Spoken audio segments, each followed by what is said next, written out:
Alrighty. Well, it's noon on the dot here on Wednesday, June 4th, 2025. Thank you all for joining us for the fourth and final installment in REAP's 2025 Spring Energy Speaker Series. Really excited for this one today to highlight the important work that REAP's Microgrid Project Managers, Haleigh Reed and Savannah Crichton, are doing in rural and remote communities across our state. As always, just a few logistical notes. We will be recording this webinar and making it available afterwards. We also really want to make this as interactive as possible. And so if folks have questions, please make sure to use the Q&A function to log those. We're going to have, I think, some moments throughout the discussion where we can try and tag those in and make this more interactive. But then, as always, we try and leave 10 or 15 minutes at the end for really a sort of a bi-directional conversation and Q&A portion at the end. Also, really want to encourage folks to introduce themselves in the chat. I'll just sort of get the conversation started with a land acknowledgement. We do want to acknowledge the lands we're zooming in from today. My REAP colleagues and I work on Dena'ina Elnena and also Klinkadani. We acknowledge and appreciate that for thousands of years, Alaska Native peoples have cared for the land, water, and animals in these places, and their stewardship, past, present, and future, really makes Alaska the wondrous place that we get to live, work, and play in today. My REAP colleagues and I acknowledge that history embedded beneath our feet, and we recognize with deep gratitude the importance of Indigenous leadership and sovereignty here and throughout the world. And every single day, we draw immense inspiration from Alaska Native people's resourcefulness and the innovative ways of utilizing local resources as we try to accelerate the development of local renewable energy and energy efficiency resources in the state of Alaska. So if folks want to introduce themselves and their affiliations, but also the lands that they're zooming in from today in the chat, would really appreciate that. I'll also just say, as always, we want to introduce our organization as well. The three of us work for Renewable Energy Alaska Project. Our organizational mission is what I just described, accelerating the development of renewable energy and energy efficiency across Alaska. We are up to 15 full-time staff members right now, which is really exciting. It's the most we've ever had.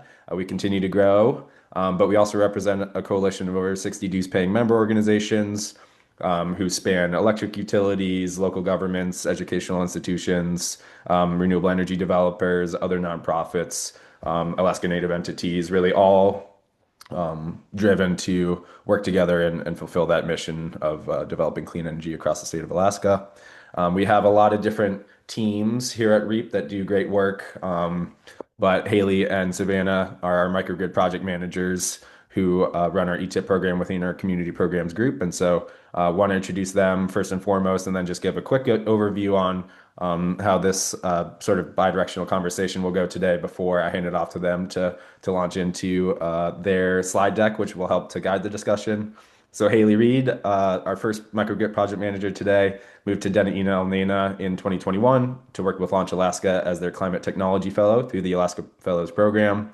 Since her plan to stay in Alaska has turned into 4 years, she's gained experience listening to rural needs with the startup Aquaga, working towards the complete destruction of PFAS, forever chemicals.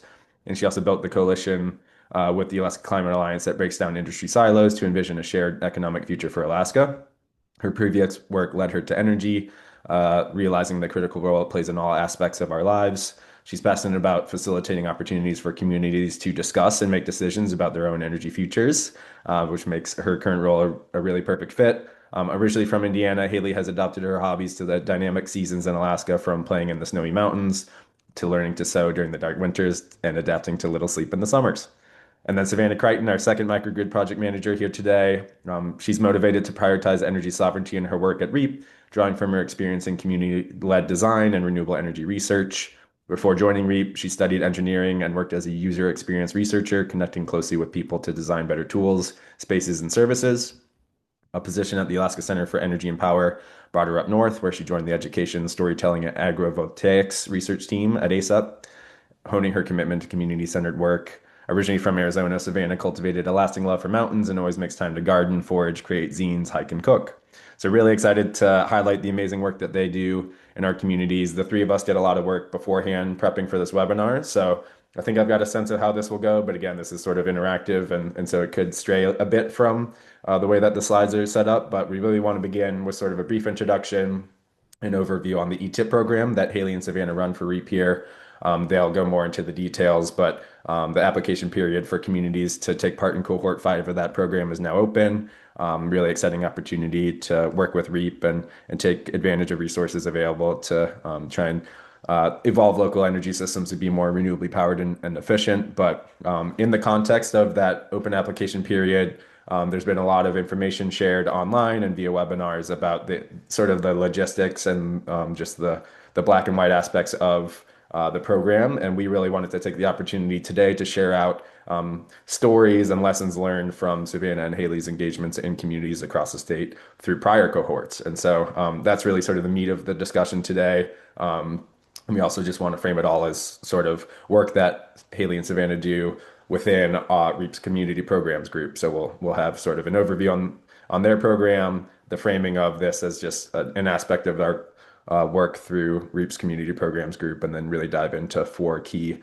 lessons learned as illustrated by anecdotes and case studies from their engagement in 4 communities across our state. So with that, I'll hand it off to our 2 microgrid project managers to begin the presentation. Just a final note though, please do log your questions so that we can have time to try and engage with those throughout the presentation, and then of course we'll address them at the end. But without further ado, Savannah and Haleigh, please go ahead.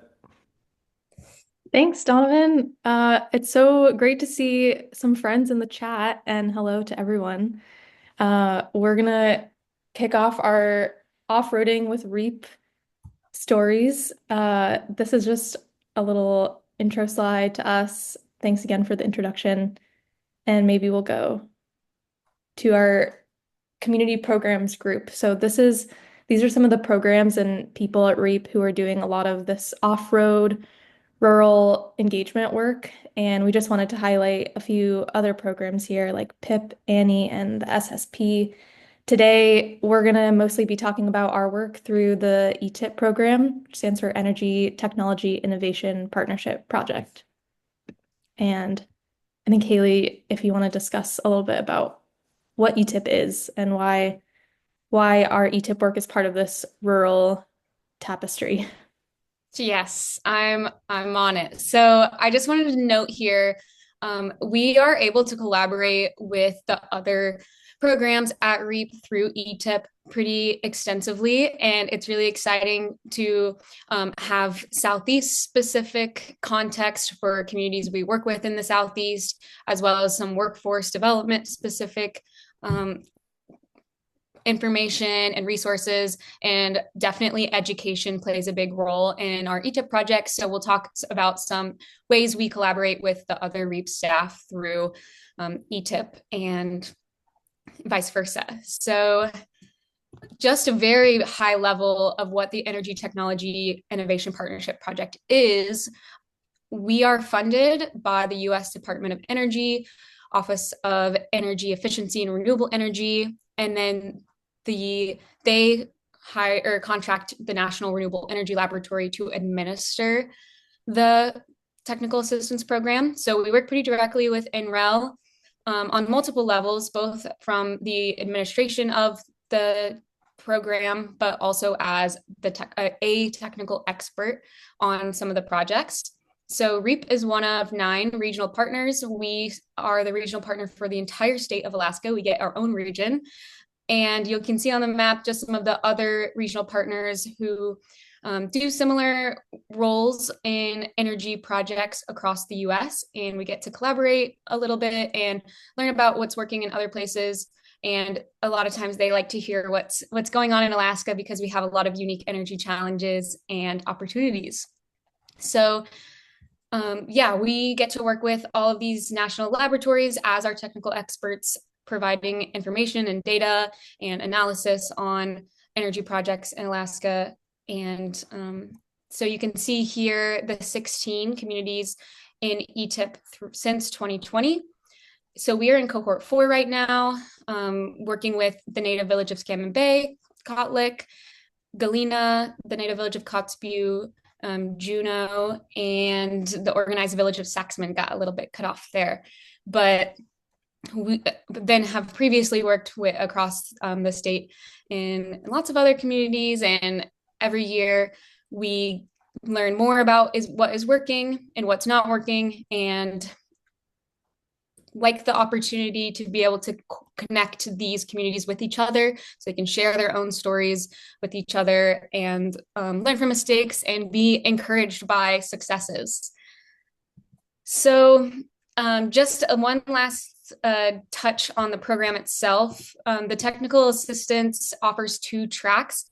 We have a strategic energy planning track that is a shorter, more 4 to 8 month timeline where we work with the community members to develop visions and goals and actionable items to work toward their desired energy goals. So it offers a short-term and long-term view of what kind of decisions should they make and what should go into informing that based on a really broad community input engagement strategy that we try and implement in all of those projects, which we'll talk about more.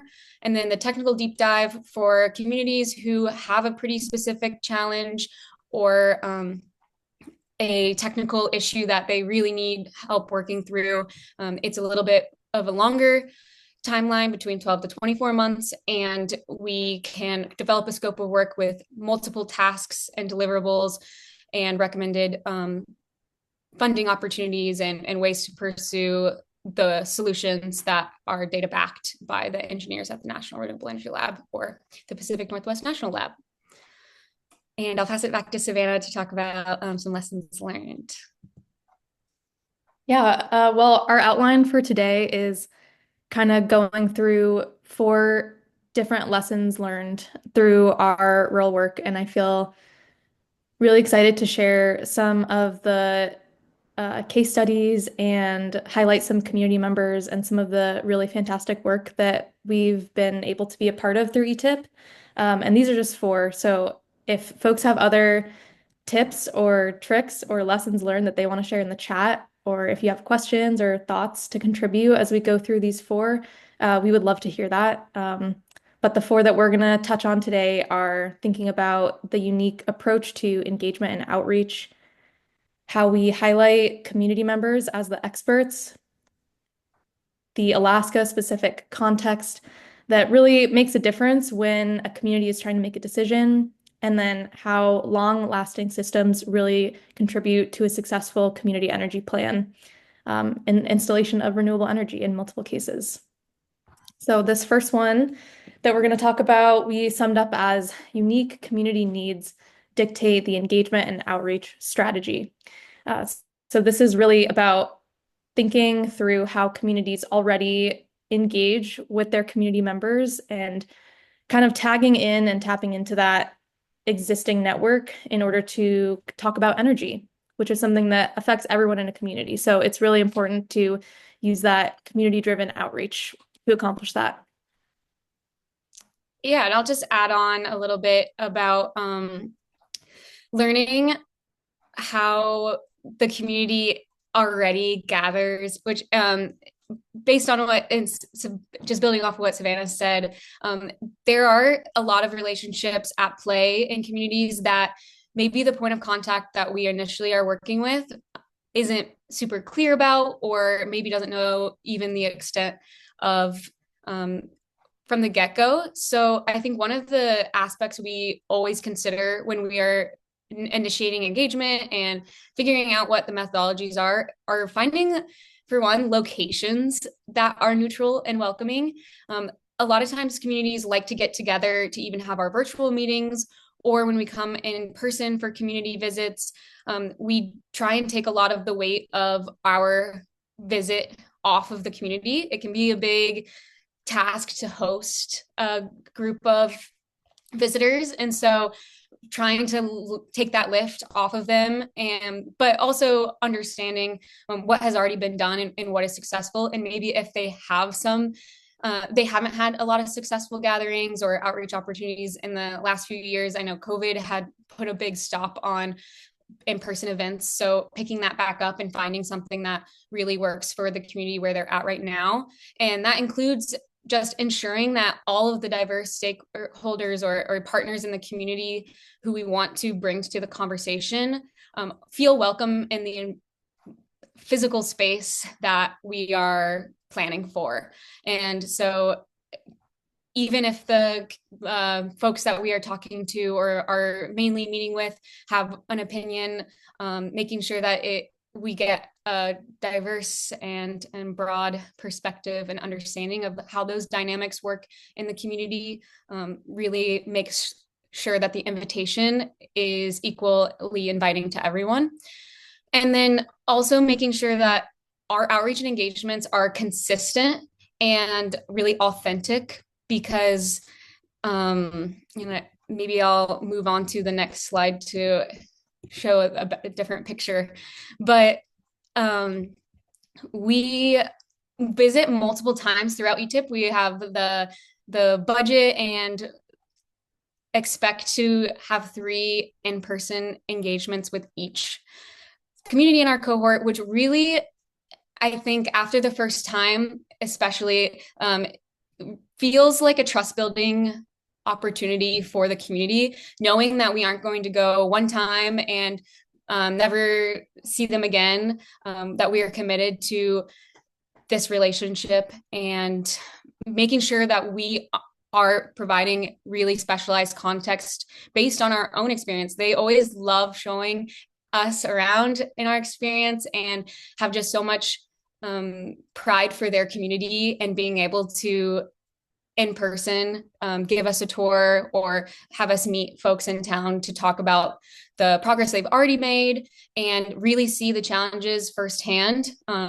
is a really big part of that relationship building.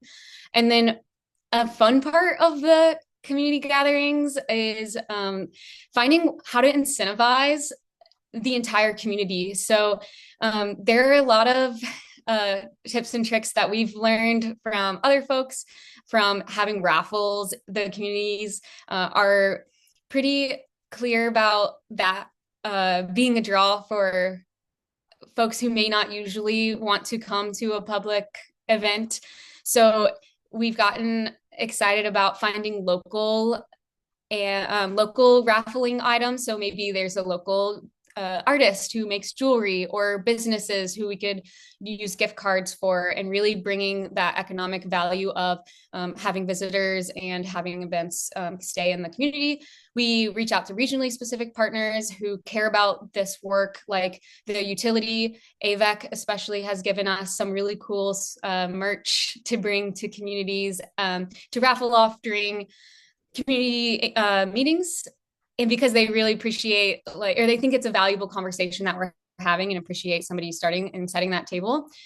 And then there are often like pretty specific differences in each community of what they find exciting for incentives. And so sometimes it does take us going the first time and just observing what people are talking about and looking for, and especially like fresh produce. One time I brought peaches and I overheard a kid go home, say to their parent, like, they have peaches at this event. We had peaches, like, you should come to the next one.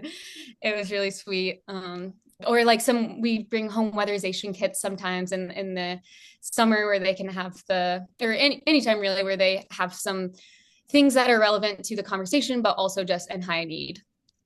And then I will move on to the next slide here. Yeah, I want to add to that, Haleigh, because I think those are all like really fantastic points. And we've learned so much about general rural engagement and what are the best prizes and what are the best ways to reach out to the community. And I think another important point around that is that there's also so much nuance and individuality to each community, that each engagement truly is unique, and we're not, sticking on the same, oh, this is a rural community, so they want XYZ when we come. We're doing a lot of asking the community members what they would like, what capacity they have, what's overwhelming them. I saw a question in the Q&A asking, how do you manage working with overworked community champions? Do you form any strategies for when you lose a community champion or leaders that you've been working with? And I think that's a really great point that we'll touch on throughout this presentation. And one of the ways that we try to avoid burning out just one person, or specifically the one person who is engaging with ETIPP, is by forming this community network of people who are engaged in an energy discussion. So like Haleigh said, that might mean inviting the whole community to a potluck where we have berries and we're talking about home weatherization and tips to save money, but we're also kind of framing the discussion as what are people's energy goals? What challenges do you encounter around energy in your home or in your work or in your community? And how can our work kind of address those questions and those problems? The photos on this slide are a few spotlights of different engagement methods. So we're thinking about, should we advertise versus on Facebook? Should we go on the radio and do a little feature promo about the event? There are certain message boards that are really frequently attended, email lists, or even tabling at the grocery store to get engagement and invite people. Um, other ways that we think about engagement are like, do we want to combine our visit with another similar engagement, or do we want to kind of come during a low engagement point in the year? So that's another way that we try to not overwhelm the community by like sometimes a bunch of visitors all coming at once from different groups can be really convenient, but other times it can be really overwhelming. So really paying attention to what our contact has the bandwidth to accommodate us with, because we know it's a fun but big ask to have visitors come into your community. And then, yeah, these are a few different events where we wanted to highlight kind of different settings that we try to engage with the community in. One is this like really fun daytime barbecue potluck.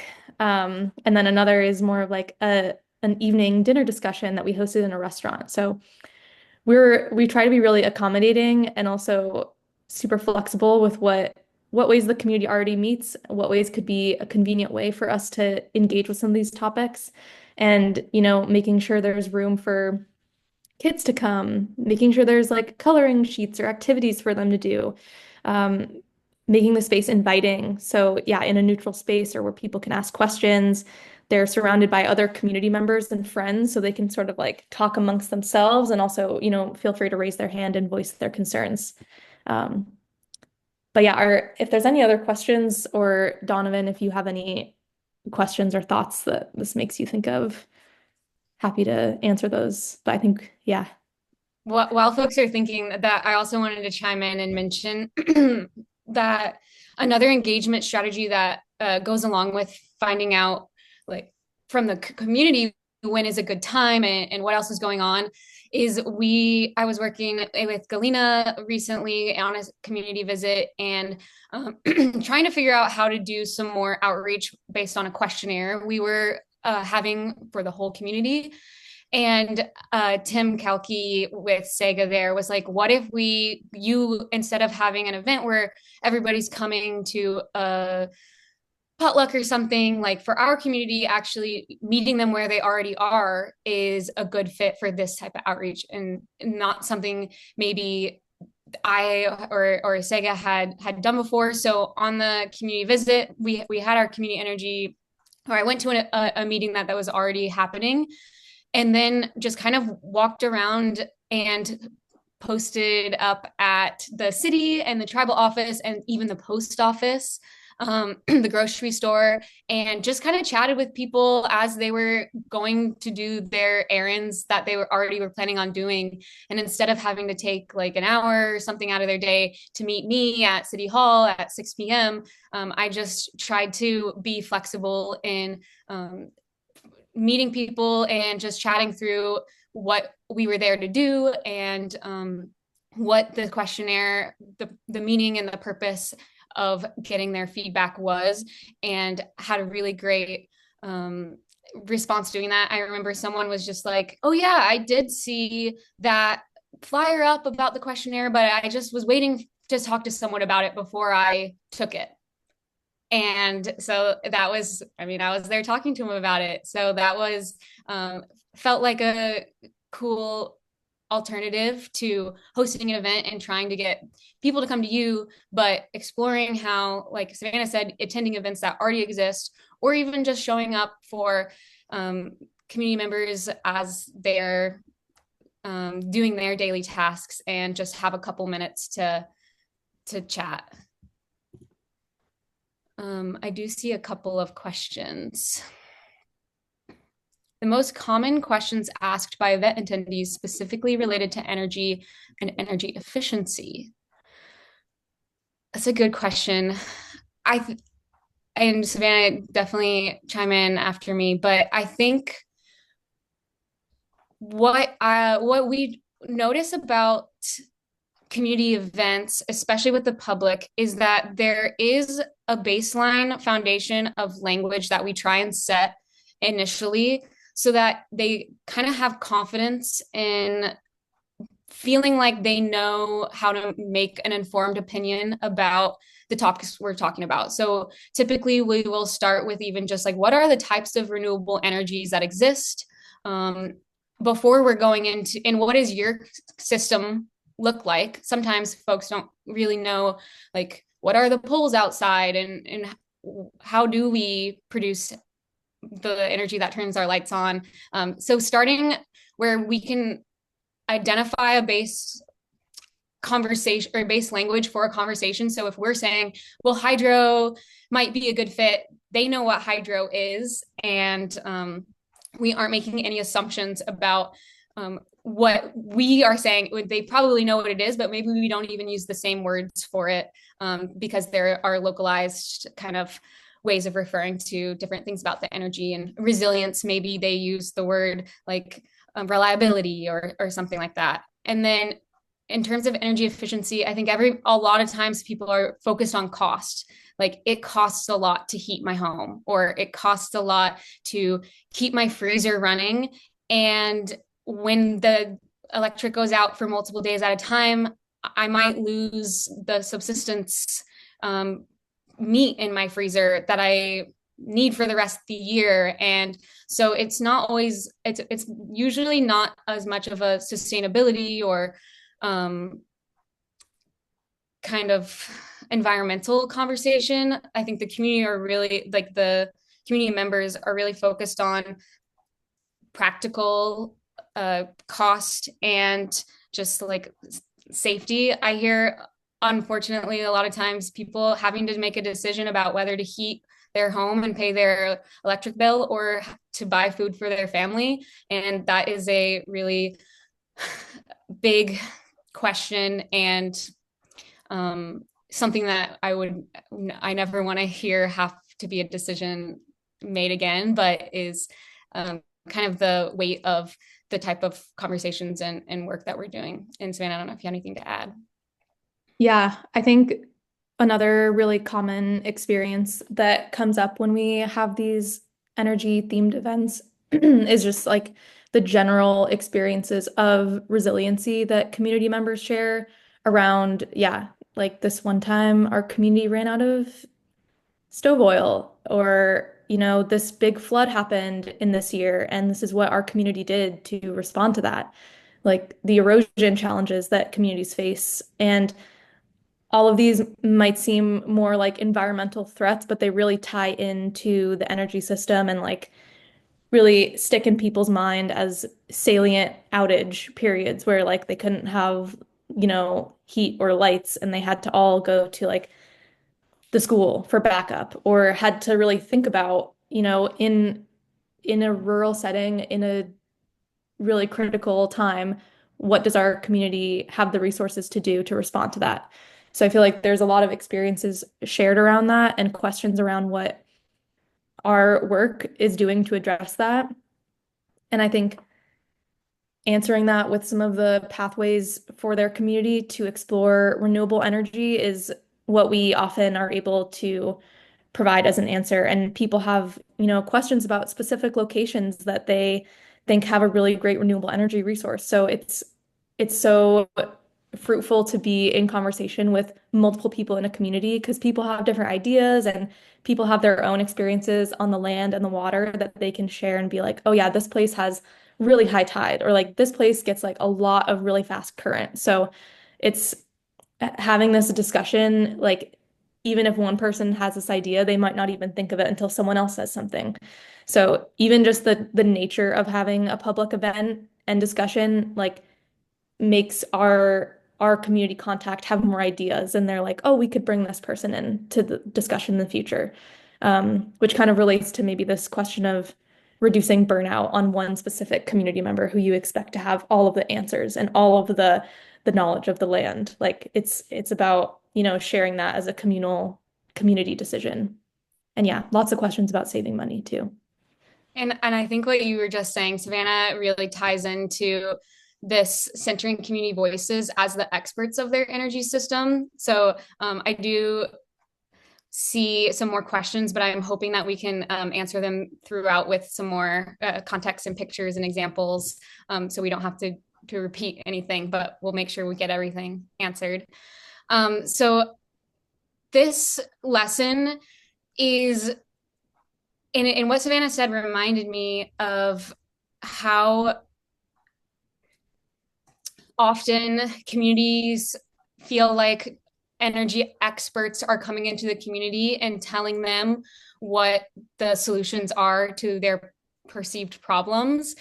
And I think we have heard, especially in the beginning of the relationships we form, we hear about really great ideas, but we also hear how much the community has been failed by past programs or past experiences. And for example, when we were in a community for our first community visit, they were talking about a wind study that had been started a few years ago. And so, and it's important for us to get the context of what has happened before, and so we aren't also duplicating previous work. But they were saying how it's common for someone to come start something and then either never deliver it or just drop off and never communicate the results, or what had happened. So it was like a wind monitoring study where they were going to find out if there was a great resource for wind there. And it was 3 years later, they hadn't heard anything about it. They're like, I think that has happened. And then they reached out and they said, oh, the funding got cut halfway through, so we never finished it. And they never thought to tell the community that had happened. And so it is really important to hear about those really pain points of times that the communities have felt failed by similar people coming in and offering to support a community. And we have heard that ETIPP and just kind of how our approach goes feels different, kind of based on what we're talking about throughout this whole thing of building relationships and building trust and implementing these lessons, that they can be both engaged in the process very much, like we are centering their voices as the main information to build a community energy plan or to find out where technology would be a best fit in the community or if it's feasible. The historical knowledge that the community members have, elders, people who grew up there all of their lives and know the context of the land that they live on and the history of like how it changes over time is sometimes something that there is no weather data for. There is no written, statistically significant data, and we have to rely on knowing that every few years this piece of land floods significantly, or that it ices up on the mountain like every other year, and a wind turbine wouldn't be a good fit. And this is long-term infrastructure that we are considering with little data. And so the community is always the expert. Like we can come in and provide data saying the X, Y, or Z technology is the most feasible option, but that isn't the end of the discussion. And there are, like I mentioned, previous experiences, maybe with a failed wind company who didn't ever actually connect the turbine to the system. And now the community is not a fan of wind. And so it's not our job to tell them that wind is the best fit. It's to listen and find a solution that makes everybody in the community feel confident and prideful, and really includes the cultural context. Maybe there is a big berry patch where they're considering putting a solar array up and it's winter. So the people who are putting it up don't know that that's a berry patch for the community to that they really value.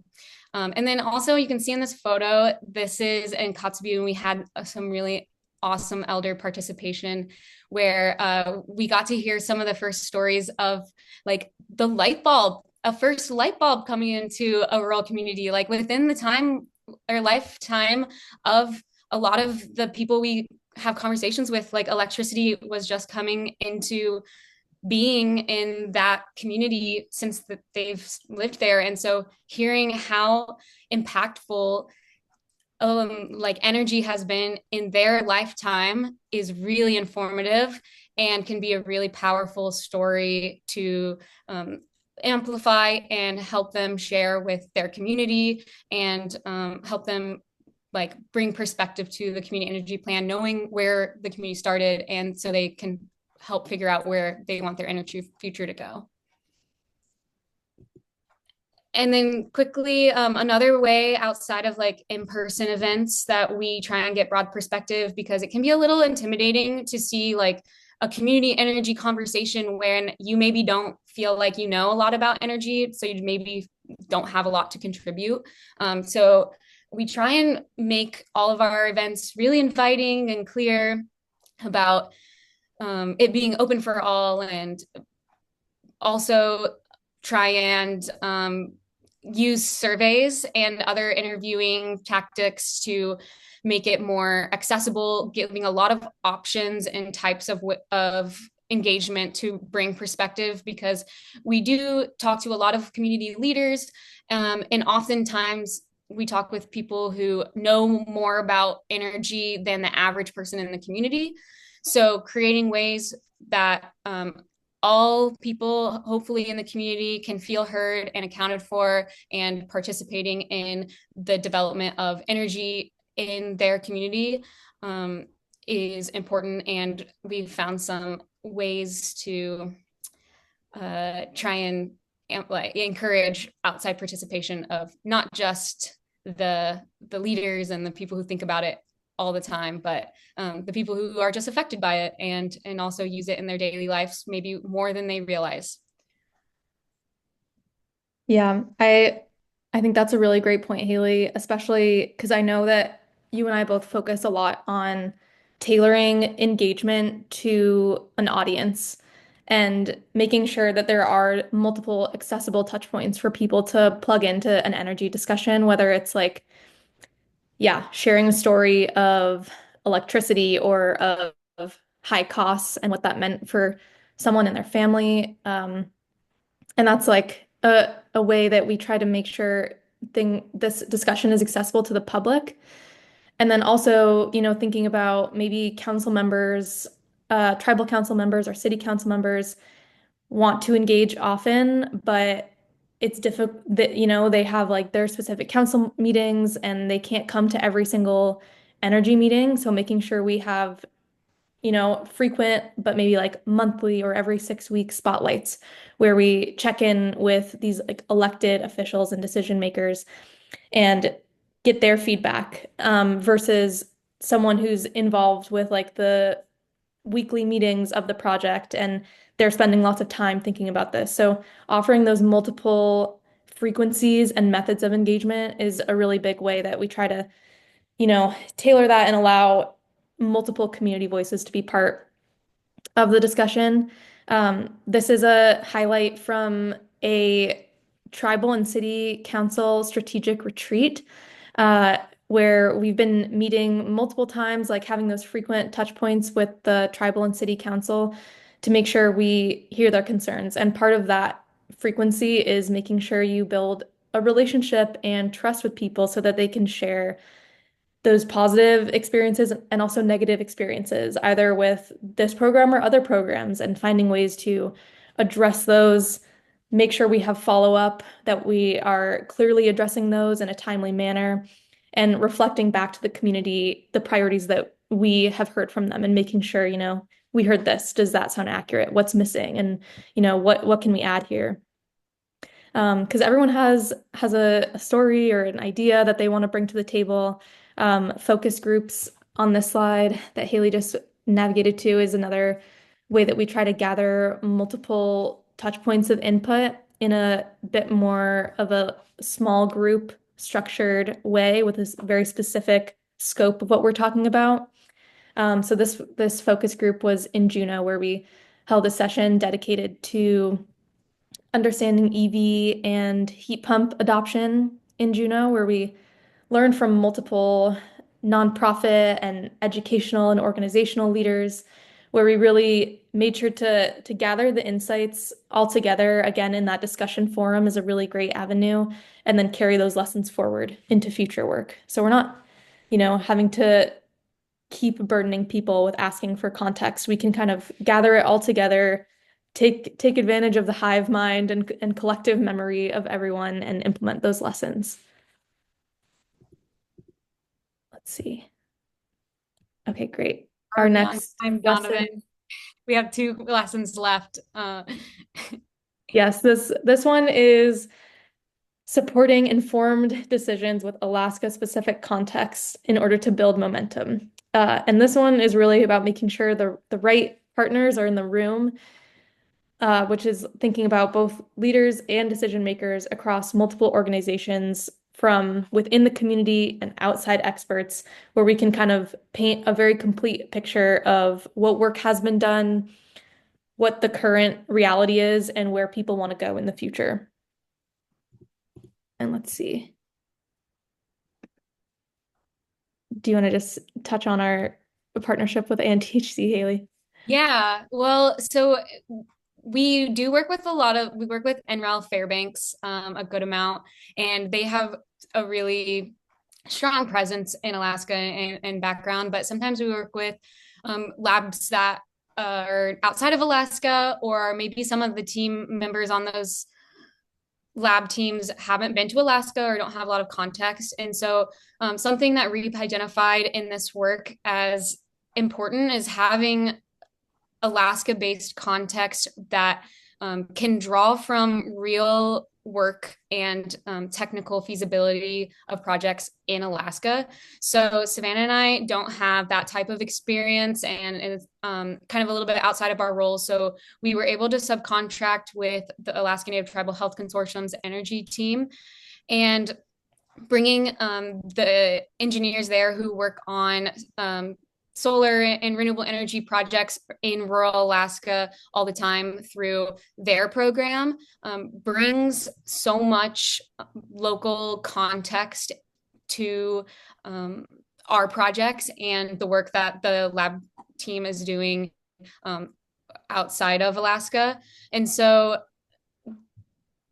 basically I think what is really successful in kind of building momentum with meetings and providing the information in the conversation that makes the community feel confident about their decisions is kind of what sets apart I think this program or these conversations we're working towards. So like when a community has a question a lot of times about what works in other communities in Alaska, and being able to pull from direct experience of the team that is in the room saying, well, your neighbor X, Y, or Z is has wind and they have this battery system that really works for them, but that's because they have specific reasons that works. I think to make the community feel really confident in the information we're bringing, and not like it's just numbers on a data sheet that doesn't really mean much to them, like the confidence value that having local Alaska experience brings to the data and the decision-making process that is not always only data-driven. You have to, if we just sent them a list of what the best feasibility and economic options are, like, I don't think that would make for a great decision on the community's end. And so adding a conversation to these meetings can really build momentum instead of having to always say, oh, let me get back to you on that.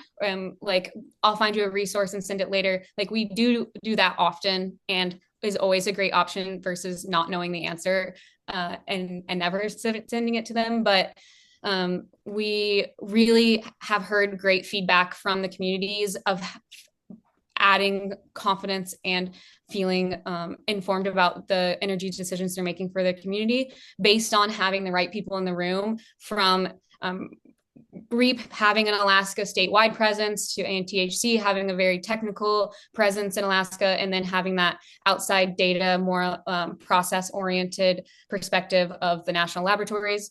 And then, of course, making sure that in the community side, we have the partners who care about this work and have voice and represent the community to the best of their ability, makes for a really successful team.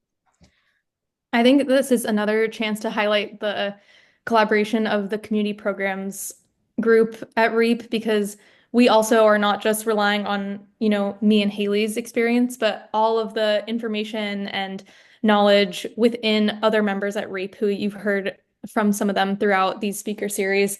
But, we can just, call our coworkers and be like, hey, what's your context on this region? Can you help inform a decision with this community? Can we set up a call between community members to talk through like their challenges and their problems? And in that way, we're sort of creating this network of knowledge throughout all of the different REAP programs. Even if, you're not in the same program, you can still learn from and collaborate with other communities through that. And we'll just go to our last lesson, which is implementing long-lasting systems that create space for ongoing energy discussions.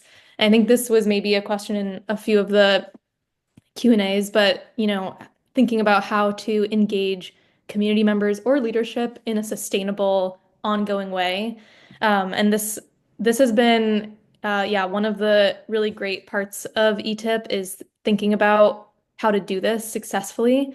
And in some communities, they already have this system figured out perfectly. They have a dedicated body of all the entities in the community who make decisions about energy. Like they have city, tribal, village corporation leadership and officials and council members that come to meet and discuss their priorities. And in some communities, we help kick that off and facilitate that space. I think our next slide is some awesome pictures of some of the different energy committees that we've been a part of or helped form in communities. And yeah, these groups definitely vary from who's part of them.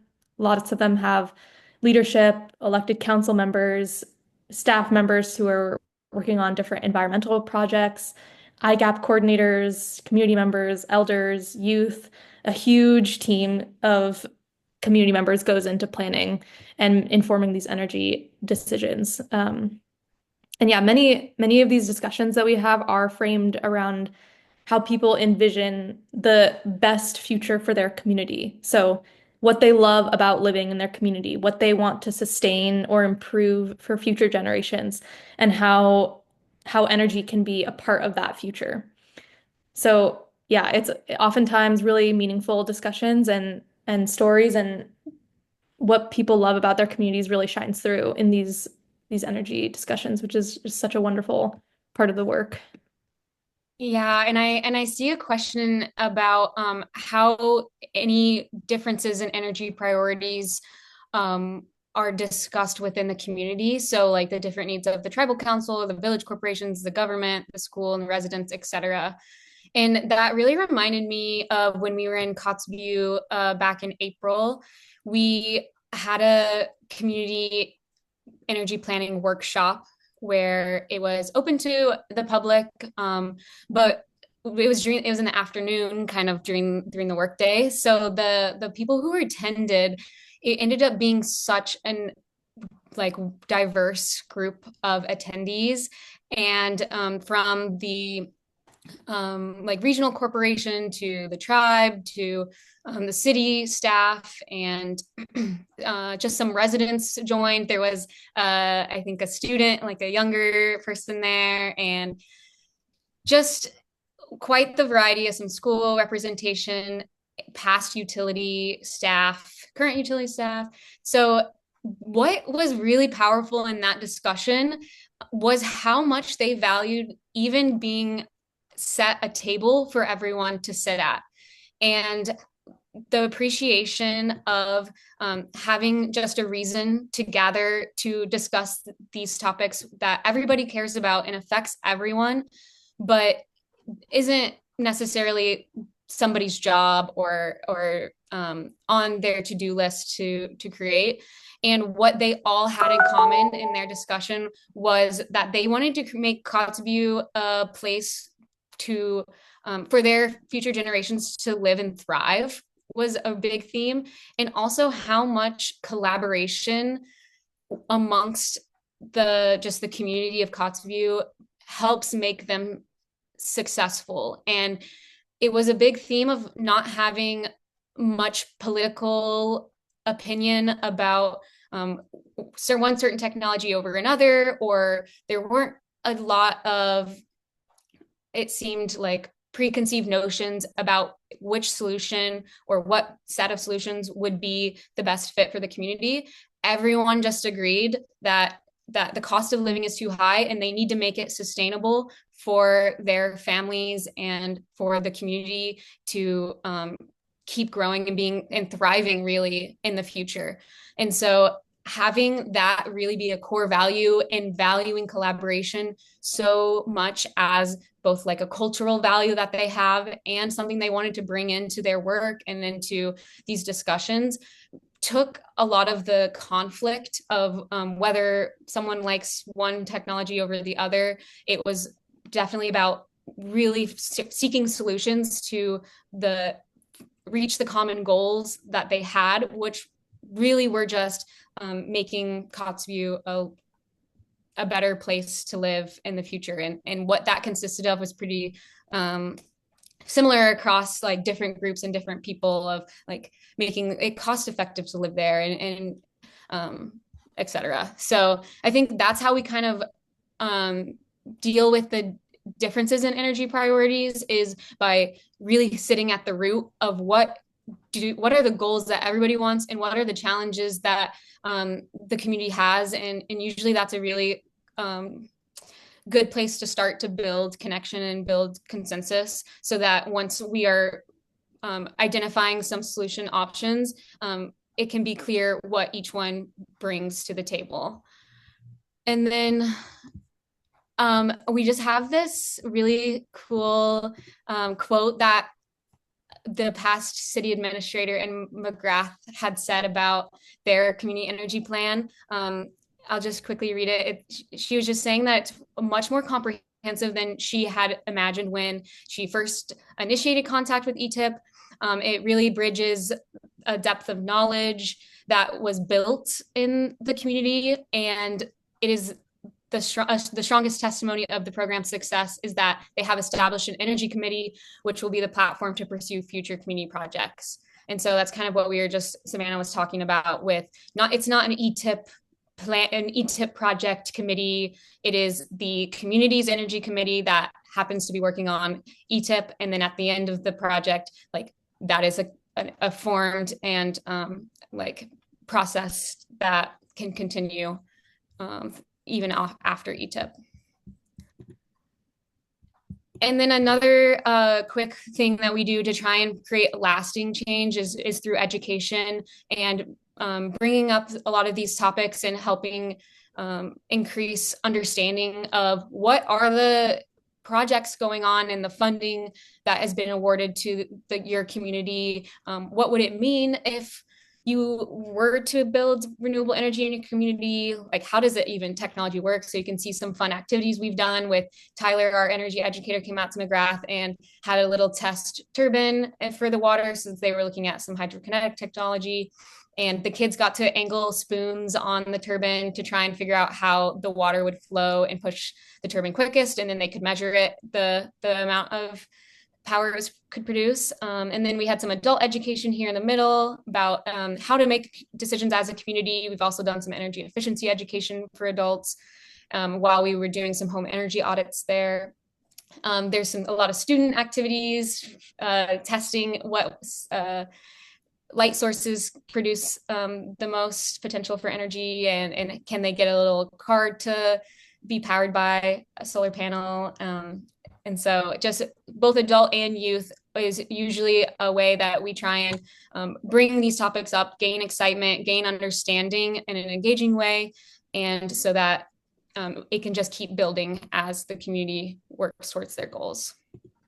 And holding those education events is also a way to help give back to the community for some of the time that we're asking for them is, you know, if we can go do a classroom visit or host a adult education event with activities for kids, it's a way to, contribute to the life of the community and be able to, meet everyone in the community and try to get perspective from everyone. And this is a plug for the program. We're trying to recruit communities for this cohort 5. And if you are interested in applying or know someone who's interested in applying, the first step is setting up a quick chat with Haleigh and I, and you can reach us at ETIPP, ETIPP at realaska.org. The application closes July 27th, but it's a really light application, and we can help you every step of the way from thinking about what you might want to apply for and what kind of project you're thinking about, all the way to, working through the questions one by one and giving feedback and making sure you have a strong application. So you can scan the QR code or reach out to our email. And just want to say thanks, everyone. I know we might have a little bit of time for questions, but thanks for asking questions throughout the presentation too.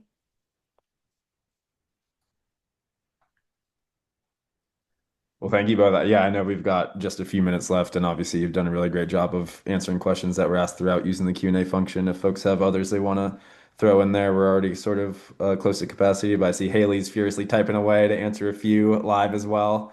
Um, I maybe this is not to try and jump the queue, but I think this might be relevant for folks who are in attendance who maybe aren't communities, but are trying to draw lessons from your engagements to bring into their own work with communities. Maybe they're in a similar position where they've got partners from outside of Alaska who are offering support, but perhaps are either like looking for ways that they can do exactly what you said, bring that Alaska specific context into the way that they provide that support, or maybe they're just like initially engaging in Alaska and don't understand the importance of that. Do you guys have any just lessons learned or sort of like guidance on how to navigate relationships with you spoke a lot about relationships with communities to help bring the Alaska context in to build trust and ensure that the decisions being made are relevant for their community, but like changing the focus to partners from outside of Alaska. Do you have any guidance on how to impress upon them the importance of that Alaska specific context?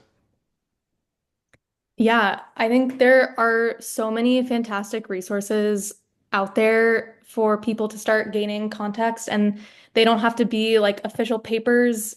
A lot of great like videos on YouTube of, teenagers making videos about or like vlogs about their community, or trying to tune into podcasts or radio shows that people have made about their community. There's the regional corporations have a lot of insight and guidelines on thinking about engagement and best practices. So I would really encourage, trying to go for a really regional specific search and yeah, use YouTube, use Spotify, uh, use databases, reach out to local partners like ANTHC or REAP. I feel like would be great resources to help point towards some of those specific, like individual local ways to tune in. You can also listen to the radio stations online.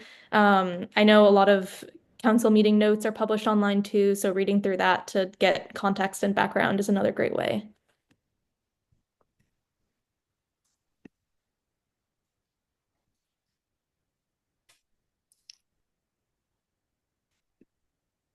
Oh, Donovan, I think you're muted. Thank you. Wow.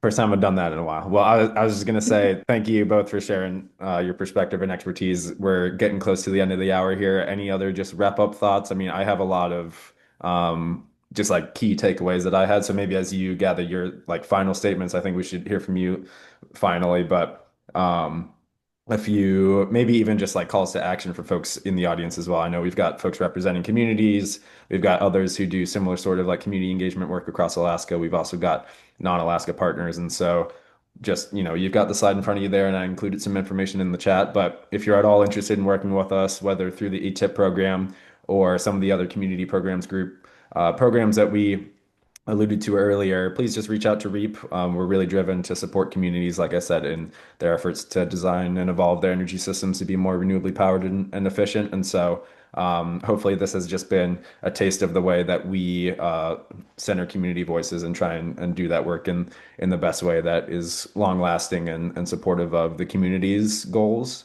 And then for folks listening to, there is an ETIPP knowledge sharing network, and I'll include a link in the chat here as well. But we would love for folks to engage with that. Again, I think the best way is to reach out to the ETIPP team, although include the link in the chat and of course in the recording afterwards as well. But we really want to learn from the work that you all are doing across Alaska, and also want to share the resources that already exist. So we're not reinventing the wheel and sort of putting folks in instances where they might just have to sort of learn by doing. A lot of this has been learned through engagements in communities, and it's just a real waste of time and also a disservice to communities to be putting folks in disadvantageous circumstances if they haven't prepared beforehand. So we really want this to be a resource to folks so that they're best supporting communities. And then again, for non-Alaska partners, obviously the national labs have been really valuable and intentional partners through the ETIPP work. But we hope that this is, again, a start of a conversation and just sort of like a taste of what should be considered when folks are trying, making resources available and hoping to support communities, just an understanding of the best way to do that. So hope that REAP can be a valuable partner in that for all involved, whether you're a community or someone doing similar work or a non-Alaska partner. But just really appreciate Haleigh and Savannah sharing their time and expertise, and want to hand it off to them before we wrap up our final speaker series of the spring session here. I think just amplifying what you said about not putting the burden on the community to inform the external partners of what is appropriate behavior or like questions to ask, and what is appropriate to request from the community. I think there is a process of due diligence to do before it gets to asking for things from the community, whether it's finding information or connecting you to someone. I think finding that line between asking for permission and making sure you're on the same page about what you're working on and who you're talking to, but also just doing what you can outside of burdening the community with tasks and requests and emails and contact that might not be required if you had done just a little bit of homework outside of that.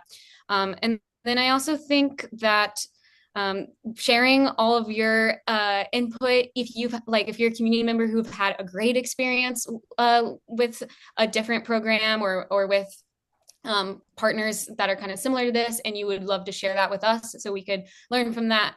Or if you've had a negative experience, and we'd also love to learn from that. And in addition, we're not trying to reinvent the wheel here, and we want everybody to have a good foundation and resources to engage respectfully and effectively in rural communities. And I'm always learning, and I know that a lot of people have done a lot of great work in this area. We're not sharing anything super revolutionary, but just great to have a conversation to bring it back up and let you know that we are learning and talking about this, and we'd love to continue that conversation with you. Yeah, I'll echo everyone and just say thanks. Thanks for joining, and thanks in advance if you would like to share some of those experiences too. I think really a key takeaway is not approaching rural engagement as a monolith, doing your homework and approaching with curiosity and acknowledging the expertise within community members by doing that homework ahead of time. And we were really excited to keep working through these energy questions and engaging those long-lasting systems and energy committees. So thanks everyone for being here. Yeah, I think my last comment is something I think about a lot that I used to work with Rob Jordan closely. He worked here when I first started, and he always told me to trust my gut.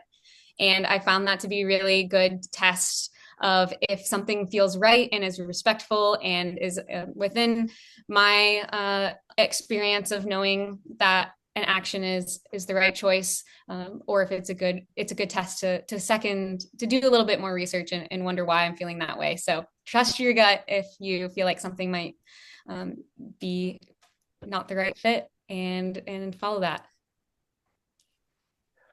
Well, thank you again to the attendees, but thank you most of all to our speakers for sharing your time and expertise and perspectives today. Yeah, this was the end of our Spring Energy Speaker Series. We'll pick it back up in the fall if folks want to send ideas our way for future webinar topics, but also just ways to engage and continue this conversation. Please reach out. But with that, we'll let you go. Thank you all for your time, and we look forward to seeing you at another REAP event real soon. Thanks, everyone. Bye. Bye.